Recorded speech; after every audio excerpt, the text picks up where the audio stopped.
Welcome to Deeges and Dragons. I thought this was going to be hard, but... Welcome to Deeges and Dragons. Who wants some of the Ripper? Take chance, baby. Woo! Smoke down! This is clearly Captain Crunch. I'm a man of the people. Shattered world. Ripper always knows! Degecast. And welcome to another episode of the Degecast, the supplemental podcast for our YouTube show, Deeges and Dragons. Hey, if you want to be a part of this show, you can be. Join us. Email us at deegetime@gmail.com or leave us a message at the Deegetime voicemail at 617-506-9686, and we'll answer your questions and read those comments right here next week. Hey, I'm your host, Nate Lindberg, and you can find me on Twitter at Nate Lindberg, and you can follow our brand on Facebook, Twitter, and most importantly, YouTube at Deegetime. Now, let's get this show underway. The following podcast is scheduled for one fall.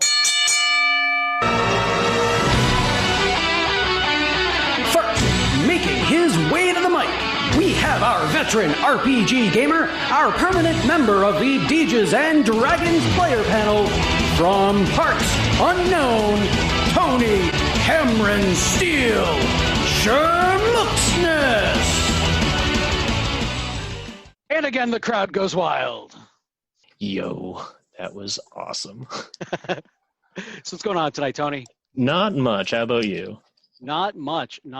So as we record this hasn't happened yet, but if you missed it, 2 days ago, as this podcast drops, Tony and I did a stream of, or actually yesterday as this podcast drops, we did a stream of Satisfactory. So go on YouTube and check it out. I'm sure we built some really cool stuff, right? Yeah, probably. Probably. Definitely didn't sabotage anything. No, you sabotage my stuff? Never. Never. This is supposed to be an exercise in team building, right?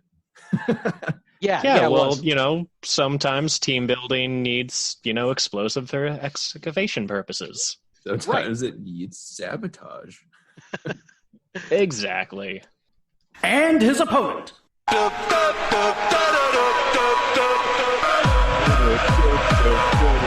Making his way to the mic, he is our resident psychology and therapy expert, the Deegetime co-creator, and our resident game master, hailing from the town next to West Newbury, Massachusetts, Conrad Audet. Man, I like it loud. Marie, I believe I like it loud. I haven't heard that song in a long time. I figured it was a good time to bring it out. Yeah, it's like I've had so many like random theme songs over the years, and that was definitely one from high school that is needed to be put back in the rotation. Way back in the day, absolutely.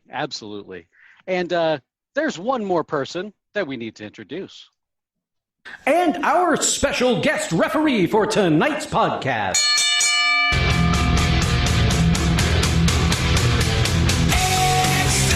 He is a longtime wrestling fan and co-host of the How You Feelin podcast. The doctor is in. Join me in welcoming to the Degecast, Dr. Kevin P. Cattani, PhD. Boy, I think I need that soundbite to play before every classroom that I walk into. That was great. That's the best way to be introduced. I know if my professor walked in the door and that happened, I would definitely be paying attention during class. Right? Heck yeah. I think the only thing that'd be missing is like a smoke machine to set the mood. You got to make sure you got one of your students like doing the lights, get over the lights, switch up and down, Yeah, exactly. Yes. Kevin, how you doing tonight, man?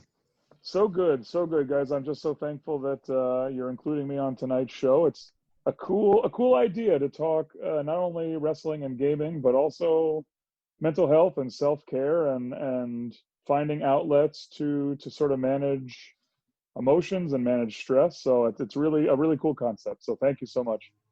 Yeah, no, not a problem, man. Thank you for being a part of this. So Kevin is also part of our PWT Talks NXT podcast on PW Torch. I say our, it was myself, Tom Staup, and Kelly Wells. When one of us can't record, usually Kevin will jump in and help us out. So we always appreciate that. He was on a couple weeks ago.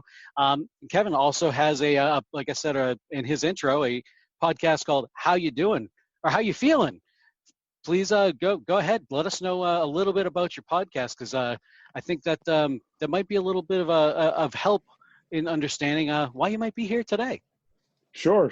So at the university I work at, about 5 years ago, we introduced a class called Personal Empowerment, but essentially what it is an exploration of emotional intelligence in both the practical sort of employment setting and just sort of in the crowd that we surface, the 18 to 23-year-old college crowd.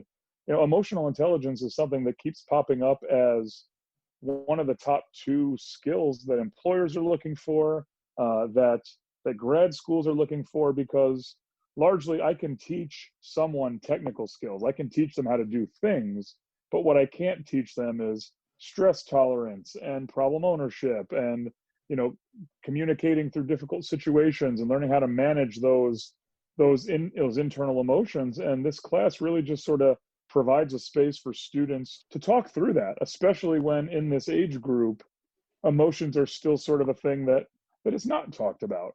And especially in a lot of our male students, the whole suck it up and fight through it is sort of the message that they get at home. And it's like, well, okay, fine. Like, resilience is a big part of it, but you still need to be able to have an outlet, and you need to find ways to be able to express that. And so the gentleman that I actually teach the class with, Dr. Jeff Haverland, he and I started this podcast in March when COVID hit, because we wanted to be able to provide the content, especially for our students, because now they're all going home and remote learning.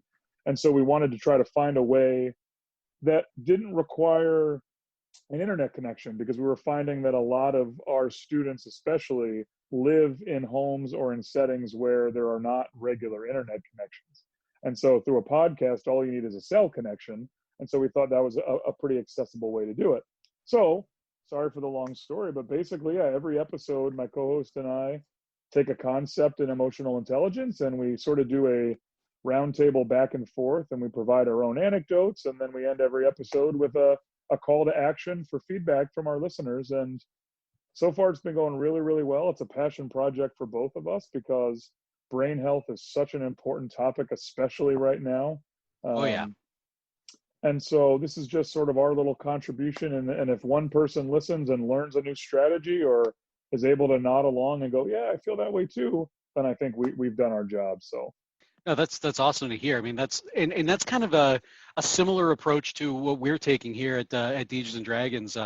We obviously want to be able to provide an outlet for people to kind of take their stressors and things in their day-to-day life and relieve themselves of that stress. But the way this is also a passion project, and we've said it ourselves. Like, if one person can take something away from this, then all of the crazy amount of work that we've put into all of this is definitely worth it. So no, kudos to you guys. It's a great podcast. I certainly recommend you guys listen to it. I've listened to a handful of episodes at this point. My podcast listening is kind of dwindled since in the COVID era. I'm not in the car 3 hours a day like I used to be, but no, definitely listen to it. Like I said, How You Feelin? Check it out. You can find it pretty much anywhere, but I know I find it on Spotify. It's on Spotify primarily, yeah. So I would say go there to start. We do it through a service called Anchor FM. And so right now it's on the Anchor app and Spotify. And from what I understand, they are trying to get contracts with the more popular podcast providers like Apple Podcasts and things like that. So as that becomes more available, we'll let people know, but for sure you can get it on Spotify. Sure. Cool. Absolutely. And so one of the things that I did want to talk about tonight, we just watched our 3rd episode of the Worldwide Wrestling RPG on Dungeons and Dragons, and one thing that I did here is I built out my own roster. In the game, Nathan Paoletta, who you guys will hear from in a couple weeks. We did an interview with him. He's the creator of the game. He put together a roster, so you didn't necessarily have to build out your own if you didn't want to. But I decided, hey, why not? I'm going to be I'm gonna be a little different and create my own federation here. So that's what I did. I wanted to take some time tonight talk about roster building. What goes into a good roster, and what that way the booker can actually build from that, build matches from that roster, build stories, things like that. So I guess kind of to kick things off, I'm going to throw Tony under the bus here. I want to see what Tony might think about what goes into building a good roster, whether it's right or wrong. I want to know. Well, I feel, seeing how wrestling is pretty much a soap opera that has combat at the end of the episode, you need a lot of those, like, I guess, soap opera-y gimmicky characters. So you got to have like the protagonist person, the one everybody's rooting for to come out on top. You have the bad guy, the one who's the antagonist, guy who wants to thwart the good guy in some way or another, and just a bunch of rememberable characters who interact in this case, potentially goofy ways. All right. I like that. Conrad, how about you? I like the way that Tony has described that, because it's also, with a soap opera, it's a never-ending story, which is like the same thing with wrestling. Like, there are arcs, certainly, but like it's been like in some form of continuity for decades. Form. Yeah, I mean, like you'll see, like, there have been characters who have returned or who have been around for decades, and then ones who have gone for years, and ultimately they're returning as those same characters, like in some form. And obviously, like, a really major name is Undertaker. He was around for a really long time. He did have like his sweet motorcycle character for a little bit there. But yeah, and at the same time too, like, there's like those shifts, like people have their moments where they like rise up the ranks, as well as shift from like good to evil or whatnot. And I mean, like, Mick Foley, who is at least three different characters, and I do love in Cactus Jack and Mankind.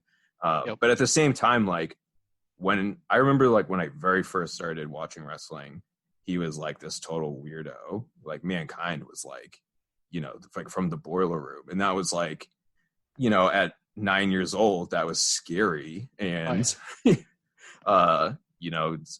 like, who is this? But then it got to a point where he was like part of the Rock and Sock Connection, and he was still Mankind. He was still from like the Boiler Room or whatever, but he was this lovable weirdo. And so characters certainly, evolve and whatnot, but you need to fill those voids too. Like, when like one person turns, then, either you introduce another villain who takes their place, or like when let's see, it's a good moment. Well, it was kind of a silly moment, I thought, but like when the NWO came over, like WCW was purchased by WWF at the time. Yep. And like Hulk Hogan and Kevin Nash, Scott Hall. So it's like these three of them, and I can remember to this day Vince McMahon being like, I'm going to inject the poison. And because, and like where Tony said, it's like a soap opera. It's like the way that was said and the look on his face. And like, I do remember it, but it was also because it was like so outlandish. Like the owner of this company is like, I'm going to inject poison like into my business by having three dudes like just like come in and take on everybody. And so certainly like I thought that was silly, but I'm sure there are people who thought that they were like villainous and rebellious and fit this role but at the same time too, like them spray painting like NWO on stuff, like that definitely rubbed people the wrong way. It's so even if it was silly, it was still fulfilling that like role of like, well, we're definitely rooting against these guys. So the dynamic of just having like who we cheering for and who we cheering against is, I'd say, is incredibly important, because then when you don't know and you go into a match and it's either like, oh, these are two people I like, you know, like it's just like a competition. But if you keep getting that over and over, then it's either you grow complacent or it gets confusing, and you definitely lose some of that. So certainly having the variation of, I guess, title contender. It's like why there's so many titles at different points too, where it's like the top title, then like the tier 2 title, the tier 3 title, and then people who are new to the federation, and then there's people on both sides, face and heel, at each of those tiers. And the way you get people to cheer for them, it's either through like sheer athleticism, or, you know, they're hilarious, or they're really, just charismatic in a different way. So I don't know, is that kind of answered the question? Or no, I mean, I actually, I think you hit it pretty well. You definitely hit it pretty well. Because you definitely do want to have, you definitely want to have like those tiers like you were talking about. You know, you've got an undercard. You know, people are going to kind of kick the show off, and then, you know, as the night progresses, you know, you kind of have people with a little bit more of importance, and things come out. Not always, you know, and there's obvious exceptions to that rule. But you know, kind of a very basic rule of thumb. So yeah, I'm going to kick it over to Kevin just to kind of see, you know, what his 2 cents are here, if he has anything to add, and then we'll kind of get into it a little bit more. Yeah, and I'll be brief. I think the big thing for me when I'm buying into characters is authenticity. You know, and I think you guys have touched on it on the NXT podcast, and other wrestling personalities have talked about it too, but it's so much good, bad, or weird. It's so much easier to buy into a character as a fan when like you feel that what they're doing is them. And a lot of characters have it, and there's a handful that don't, you know, and I'll pick, since we're dropping names, you know, I think the one that continues to get a lot of heat is Roman Reigns, for just being largely inauthentic. Like the guy you see on the TV is, I'm here to get a paycheck and go home. And that's even before his health concerns. And I think that's part of the reason is people want to buy into him, but he just doesn't let them in enough to the you know, the shred of the real where it's like, okay, I can get behind this guy. Yeah. Because I mean, even as silly as the Undertaker gimmick is, if you take a step out of it and think, what? He lived, oh yeah, he lived the gimmick and you bought it. Like there was no questioning that this guy was a legitimate badass. There was no questioning that he was a legitimate bad dude, even as ridiculous as the thought of this guy's an Undertaker. And so for me, that's really about it. You know, I think too, you know, Conrad spoke on the tiers. You know, I think that's the part that mirrors sport, is not everybody can be a starter. Not everybody can be, you know, the shortstop. And so to me, I think the best eras of wrestling, and it's funny because I apologize for bringing this back into the classroom, but in a leadership class that I teach, one of my big talking points is this idea of role perception. And the best leaders are very clear with their employees about the role that they're there to fill before sort of enrichment and advancement go on. And the companies that seem to always be fighting against each other are the ones where that role perception is not clear. And so I think when you think about the best eras in wrestling, the top guys knew what their job was, the middle guys knew what their job was, and the low guys knew what their job was. And nobody tried to go to business for themselves, because they knew if I do what I'm supposed to do and the person above me does what they're supposed to do, then we're all going to make money, because then the top guy's job is easy. And so when you look at some of the eras where that's not the case, I think there's some very poor role perception or just poor communication behind the scenes on who do they want sort of getting the spotlight on and who they don't. So those are the two things that really stick out to me when it comes to a roster: is are the characters authentic, and then does the locker room as a whole seem to have an understanding of where they fit in as the story moves on? Yeah, absolutely, and I think everybody, all you guys, definitely touched on great points as to what would go into a good roster, whether it is for an RPG or real life wrestling promotion. It's like you do want to have a good, well balanced roster. You want to be able to have a good side of baby faces, the good guys. You want to be able to have a good depth of bad guys or heels, and of all varying degrees. I think Kevin said it the best there. That's really what mirrors the sport. It's those different tiers. A lot of times guys will come into the company and they're portrayed as a new guy, brand new, low on the totem pole, and they gotta try and fight their way up. And that's kind of one of those some of those mid card titles are for. Gives the lower card guys something to fight for. It's not necessarily the world heavyweight championship, but it's saying that, oh, hey, we're the best of the mid card guys, which is certainly fine. And I mean, the Intercontinental title, which is the title, they're one of the titles that's a notch below the world title in WWE. I mean, that's always been known as the workhorse title. Whoever actually holds that title, a lot of times gets on TV, gets a lot more airtime than the champion, the actual world champion. They're usually on matches just about every night. You're going out there and you're being that workhorse. So yeah, I mean, that I think that actually kind of touched on everything pretty well, as to what goes into a good varied roster. If anybody has any questions or comments, or they want any additions, hit us up, degetimegmail.com. Call us, like I said, 617-506-9686. And let me know if I'm wrong, if I'm not wrong, or if I left anything out, or if any of us left anything out. Because that'd be fun. We want to know. We want to hear from you guys.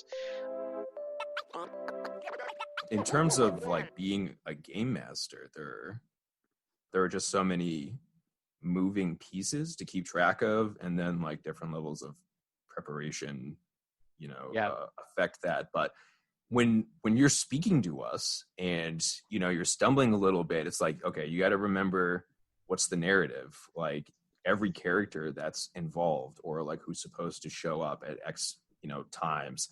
If you're doing any voices, there's like so many things you're juggling simultaneously at any given second, whereas like a player, all I have to worry about is myself and paying attention to the moment. If I'm even there, like my character might not even be involved, and then you can really take a backseat. The game master never rests for the entirety of the game.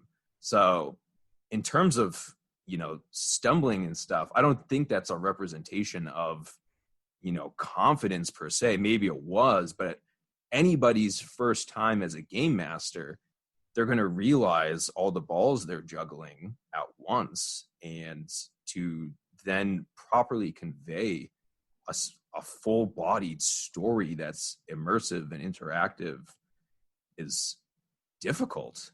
I'll say. Well, and it's a lot like, it's the armchair quarterback, right? As any of the PCs, you like that, like you're so creative and you come up with your own voices. And the second that, he's like, oh, I'll host the game tonight, all that goes out the window, because you're like, oh, geez, you've got to keep 6 balls in the air. So I think that, you hit the nail right on the head, Conrad.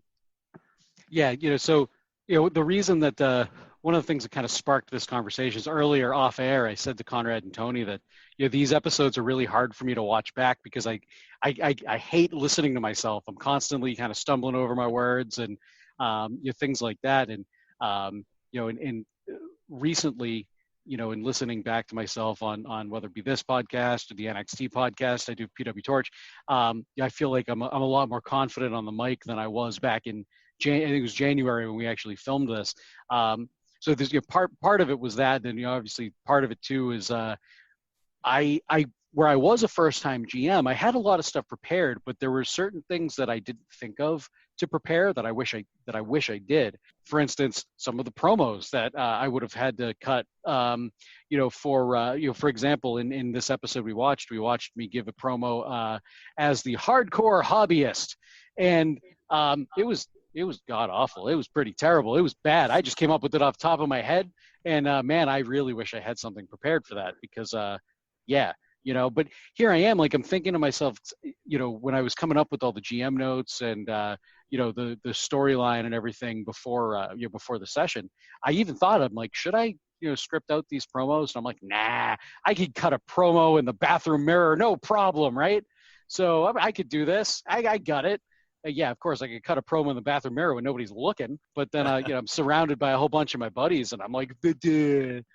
So not to mention, you just had to follow up Pointer Puny's promo and entrance. That's right. Which, to then come up with something that's remotely close to that. I mean, good luck even pre-planning that. Which sidebar here. God, I got to give you props for that entrance, man. Got to give you props for that entrance. It was great. The ponchos and the special sauce. God, it was great. But no, that's it too. Is like, well, not necessarily following Poindexter Puny, but following you in general. I said at the beginning of the World of Wrestling RPG, I think it was episode 1. I have big shoes to fill sitting in the GM spot. I definitely did, and it's where it was my first foray into gaming as a GM. I'm kind of like, okay, I need to make this enjoyable, not just for my friends, but also for people to watch, and get engaged with. So it was an interesting experience, that's for sure. I enjoyed it. But I definitely did struggle with like a lot of confidence going through that whole session. And I think it may come through in the gameplay. I'm not sure, but I think overall I was able to overcome it. I think. What I would say too, as it relates to just RPGs in general, taking on the GM or the DM responsibility is just huge. And I think overall, if you're in a game group, everybody knows the score. And I think so long as everybody's having fun, all the stumbles and the mumbles and the lack of planning doesn't mean anything, because a lot of times the players kind of will help fill in the blanks.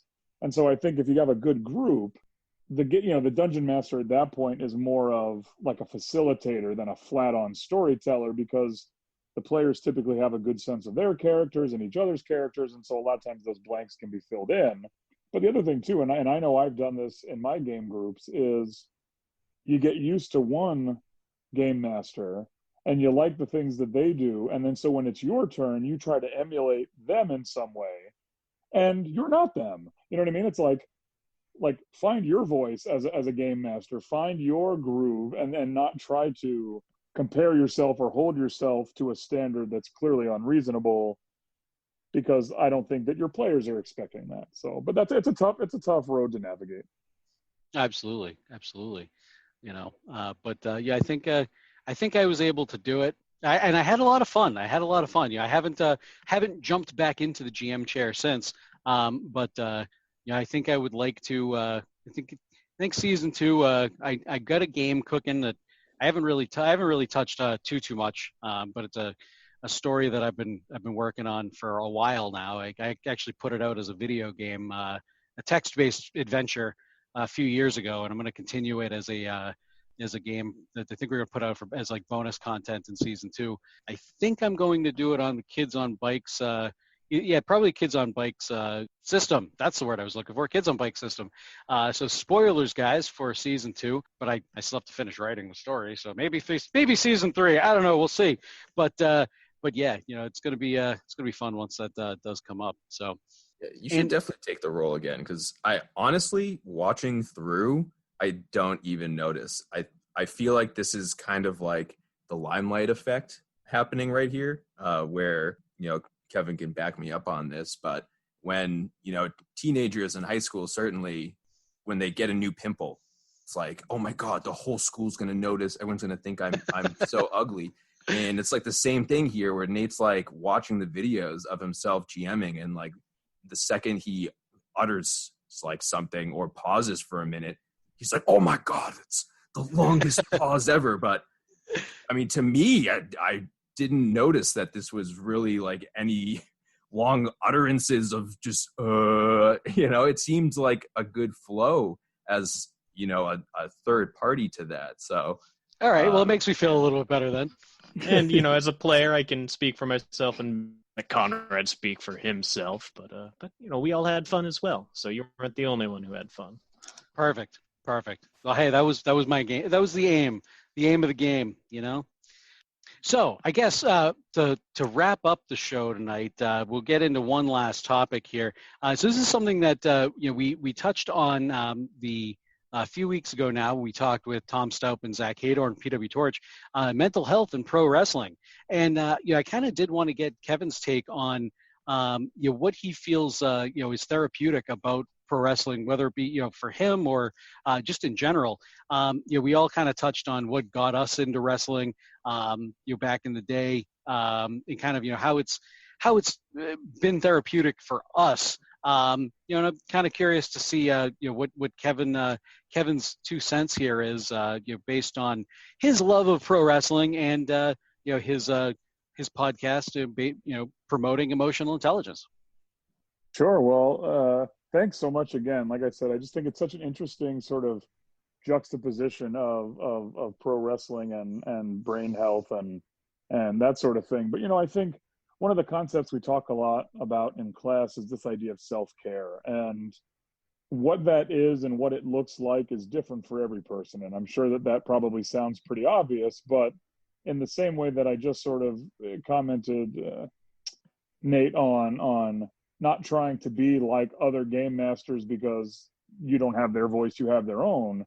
I think a lot of people in the world of self-care forego their true interests in favor of maybe what's trendy, or maybe what's, what is the person I perceive to be the cool kid doing.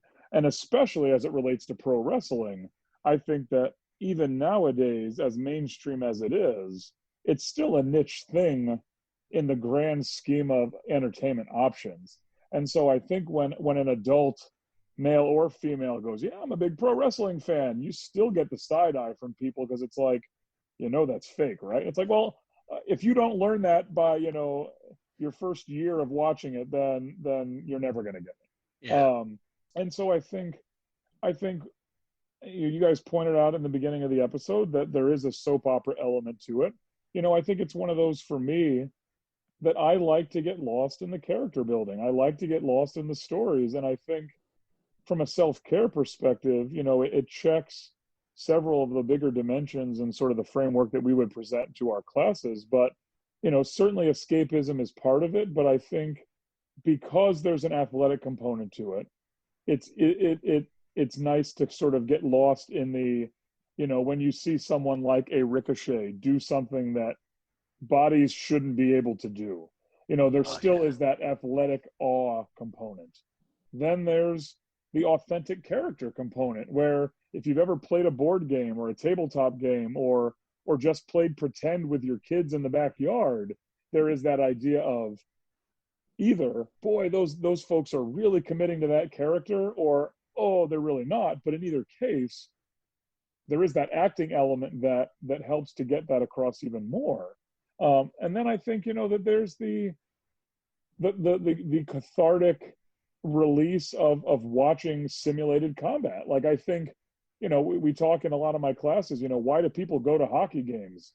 Largely they're not going to watch hockey, they're going to watch the fights. Yeah. You don't go to NASCAR for the skilled driving in lap 1 of 600. You're hoping to see crashes. You're hoping to see cars bump into each other. And so I think when most of us in civilized society, we're not allowed to just go out and punch someone randomly. To watch others do it. Tony, take notes. Well, you kind of as you talking about this, I'm just thinking, it's like, what wrestling also shares a ton of similarities with, that both Conrad and I can relate to a little bit more, is shonen anime, like shows like Dragon Ball Z. Just a lot of them have long overarching plots that just end up with this huge battle of just usually people doing outrageously dumb things, but for entertainment value. But, same thing, a lot of, casts of kooky characters, a lot of character development, drama between all the characters, and a big fight for the title match, or, for the savior of the planet or whatnot. Yeah, there's an entire genre that's just tournaments.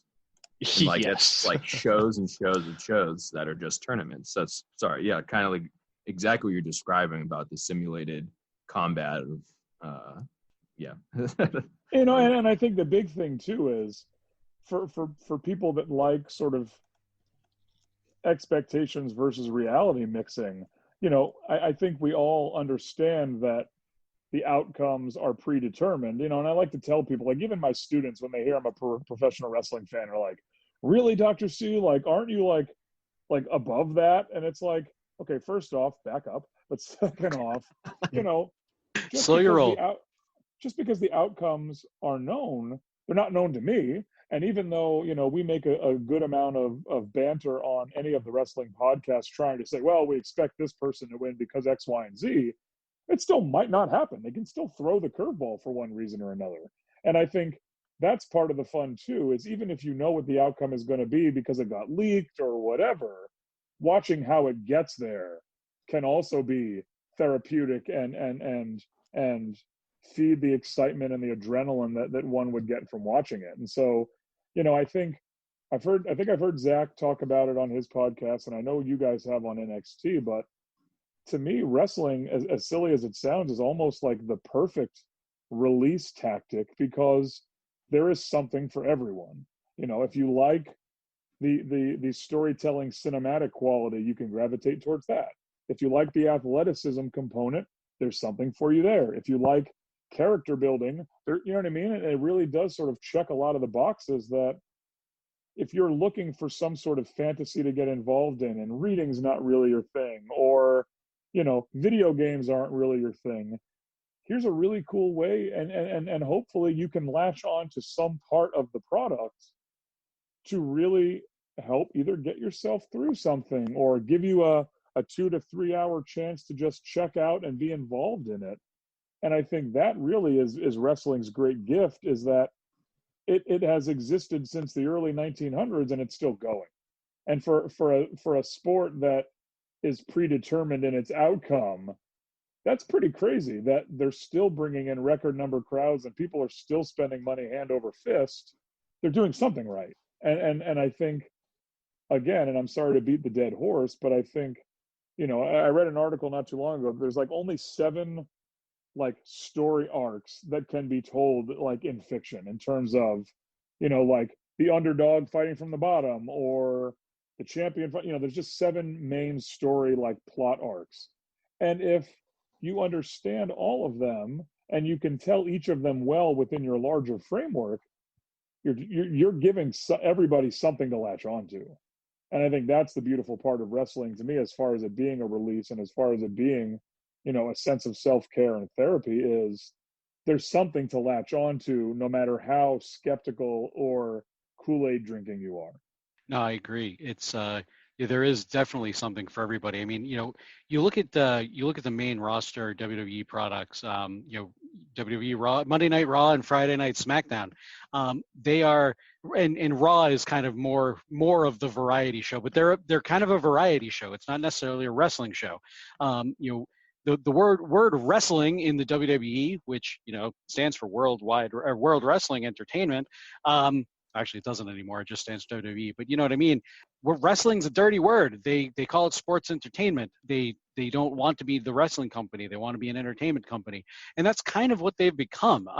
You watch Raw, and yeah, there's wrestling, but there's a lot of character building. There's a lot of backstage stuff. There's a lot of you'll see food fights and just random goofy things, and they're not always goofy. Sometimes they're really cool. Right now they're and I wouldn't say this is really cool, but they're doing this thing. They're trying something new. They're calling it the Raw Underground, where they're kind of pretending that the last hour of just about hour of Raw is this underground fight club, and they're filming it in a warehouse. The ring doesn't have any ropes, and they're telling you that this is real fighting. And in a way, I like it because it's different and stuff. But I don't necessarily like the way they're going about it and presenting it. But it's my point being is there. The WWE and I mean AEW for that matter, and really any other wrestling company that's out there, they're always trying to figure out a way to entertain you, whether that be in the ring or externally. Right now in the COVID, this whole COVID era, as I've come to start calling it, where you can't have fans in the building. Wrestling companies have had to, especially the smaller wrestling companies, they've had to figure out ways of, still coming out with content and interacting with the fans. Some of these companies, they're not even putting out wrestling shows. They're just NWA, for example. NWA, one of the oldest wrestling entities in existence, even if it did kind of die out and slowly starting to make a small resurgence. NWA, they're not putting out any wrestling right now. They're just putting out stupid YouTube vignettes and videos of their their roster and things like that. But they're still fun and engaging, and keeping the fans engaged with the product. But yeah, I kind of went on a little bit of a tangent, as I tend to do with pro wrestling. But to Kevin's point, it's if you're looking for something musical, there's always there's usually somebody that's some sort of a music gimmick, or they'll have a musical guest, or you want some of that story building. There is something for everybody. If you as Kevin said, it is predetermined. It's not a quote real sport, but as I've said a few times here on this podcast, as well as our Worldwide Wrestling RPG gameplay on Dungeons and Dragons, wrestling isn't real. It neither is Breaking Bad or any other game or any other show you've ever watched on TV. It's not real. So if you kind of keep that in mind, it's a performance, it's a dance, it's an art form, it's a play, it's a live action show, and enjoy it. Don't pretend it's real. My wife has called it the highest form of entertainment, and I kind of agree, because there is just even though it gets poo-pooed on, and a lot of people look at it as like a low form of entertainment, when you really start to break it down, there's a lot that goes into it. Wrestlers, they're not just athletes, but I mean they're actors on top of that. They're stuntmen. They have to know how to be PR guys. Promote themselves if they're not actually part of a wrestling organization. If they're an independent wrestler, they need to know how to promote themselves. There's so many things that go into the business that I could sit here and talk all day on it. But yeah, the bottom line is there's absolutely something for everybody. So, well, and just to piggyback on that point, Nate, I think one of the things that helps wrestling get new fans is when and it's specific to the WWE because they have a network and they have sort of the library to do it. But when they do the performance center specials where they let you sit in on the promo class with Steve Regal, or they let you, view as like the fly on the wall, the acting class. And it's like when you just watch, it's very easy to look at it and go, oh, that's just two muscle bound bums, slapping each other. But when you look and see all of the time that goes into behind the scenes and all of the different hats they have to wear, I think that's when appreciation grows, because then you realize they're not just working out and eating protein bars and wrestling. They're spending hours a day in promo classes. They're spending hours a day in acting classes. They're spending hours a day in, sort of yoga and other sorts of like physical fitness to make sure that all those boxes get checked, so that when you see the match, that's game time. Like that's the part that should look seamless. Yep, absolutely. There is so much that goes into it. So much goes into it. Kevin, do you have anything else you want to add? Well, I want to apologize because I feel like I dominated a big part of that, and I'm just the guest. So I apologize if I took the wind out of anybody else's sails. Oh, no, that's why we have guests, good sir. Yes. Well, there you go. Yeah. Is that like the guest speaker in the classroom? Like you bring them on so you don't have to do the teaching for the day? Pretty much. Yeah. There you go. He's on to us. Shut it down. Well, don't worry. I'll fix it in post. They'll never know. No, with this, it's Conrad and Tony, and we've touched on it in the past on a couple of the shows, but Conrad and Tony, they're more of a casual wrestling fan. So I kind of expected you and I to kind of dominate the majority of the episode, and as I feel like me and the guests have probably done in every Degecast episode relating to World Wide Wrestling RPG. But hey, that's okay. We're here. They're here to learn. They're here to learn and inject themselves into the conversation when it is necessary. And I would just say,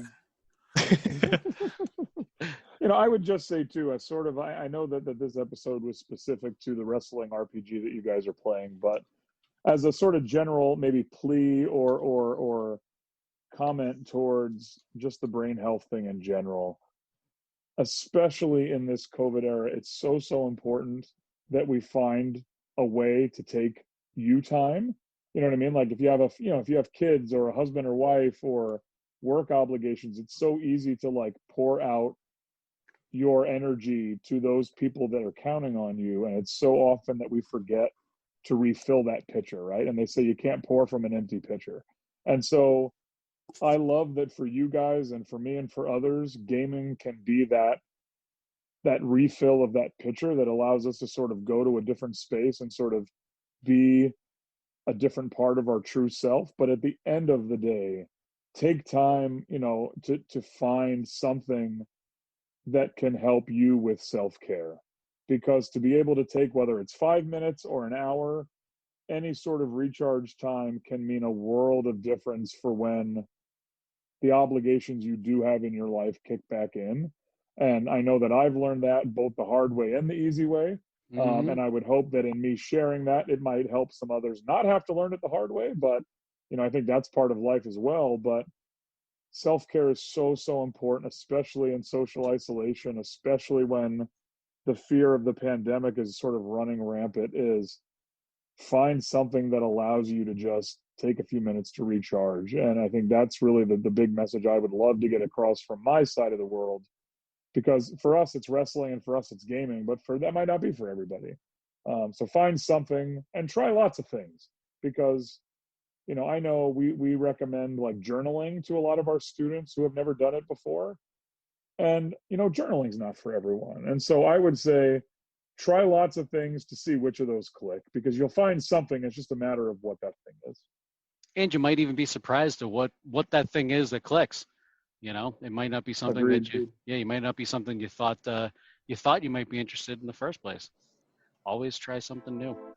All right, guys, for the Degecast, I'm Nate Lindberg, and again, you can find me on Twitter at Nate Lindberg, and you follow our brand on Twitter, Facebook, and YouTube at Degetime. And Conrad, say goodnight. Good night. Tony, we'll see you next week. Later. And Kevin, we appreciate your time here tonight. And you know what? I'm going to let you end the show with your signature sign off. Oh, thanks so much, guys. It's been a pleasure. Anytime you see me fit to come back, please don't hesitate to reach out. And as I end my PWT Talks NXT Talks, I'll end this the same way. Office hours are now over.